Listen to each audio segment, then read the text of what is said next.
আগত সেই মেঘ যে আসলে এক ভয়াবহ শাস্তি তা সর্বপ্রথম দেখতে পান ফাহদ নামের আদ গোত্রের এক মহিলা।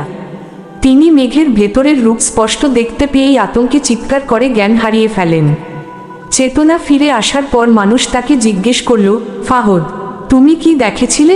তিনি বললেন, আমি দেখলাম এক প্রলয়ঙ্কারী ঝঞ্ঝাবায়ু ঝড়, তার মধ্যে যেন আগুনের শিখা জ্বলছে, আর তার অগ্রভাগে কয়েকজন লোক সেই ঝড়কে টেনে নিয়ে আসছে। এরপর আল্লাহ তাআলা আদ সম্প্রদায়ের ওপর সেই ভয়াবহ আযাব একটানা 7 রাত ও 8 দিন পর্যন্ত জারি রাখেন। এর ফলে চিরদিনের জন্য তারা সমূলে ধ্বংস হয়ে যায় এবং তাদের একজন লোকও বেঁচে ছিল না।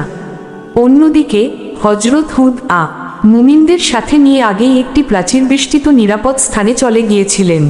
ঝড়ের তীব্র আঘাত তাদের স্পর্শও করতে পারেনি। উল্টো সেই ঝড়ো বাতাস যখন তাদের ছুঁয়ে যাচ্ছিল, তখন মুমিনদের শরীর আরও কোমলতা ও মনে প্রফুল্লতা লাভ করছিল। অথচ একই ঝঞ্ঝাবায়ু আসমান জমিন জুড়ে আদ সম্প্রদায়ের ওপর পাথর নিক্ষেপ করে তাদের সম্পূর্ণরূপে বিনাশ করে দিয়েছিল। ঐতিহাসিক ইবনে ইসহাক এই ঘটনাটি বিশদভাবে বর্ণনা করেছেন। হযরত হুদ এর ওফাত এবং তার কবর নিয়ে আরববাসীদের মধ্যে বিভিন্ন রকমের দাবি ও রেওয়ায়েত রয়েছে। হাওরা মাউতের অধিবাসীদের দাবি, আদ সম্প্রদায় ধ্বংস হওয়ার পর হুদ হাওরা মাউতের দিকে হিজরত করেন এবং সেখানেই ইন্তেকাল করেন। হাওরা মাউতের পূর্বাংশে তারিম শহরের প্রায় 2 মাইলের মাথায় ওয়াদিয়া বারহুতের কাছে তাকে দাফন করা হয়।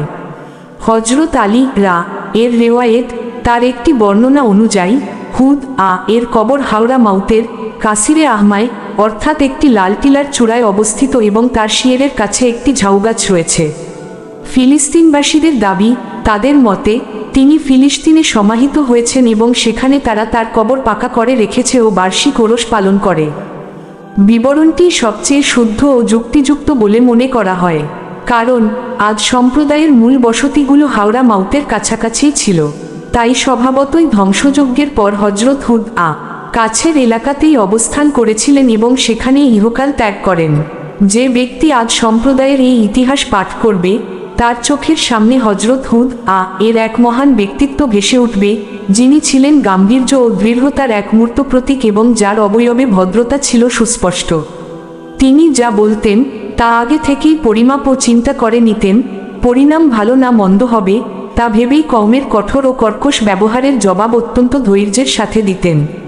তার ললাটে অকপটতা ও নেকনিয়ত স্পষ্ট প্রকাশ পেত। অথচ তার কওম তাকে বলেছিল, নিঃসন্দেহে আমরা তোমাকে নির্বোধ দেখছি এবং নিঃসন্দেহে আমরা তোমাকে মিথ্যাবাদীদের মধ্যে গণ্য করছি। কিন্তু এত কিছুর পরেও হযরত হুদ তাদের কোনো কঠোর আঘাত না করে অত্যন্ত দর্দমাখা ও নম্র ভাষায় জবাব দিয়েছিলেন।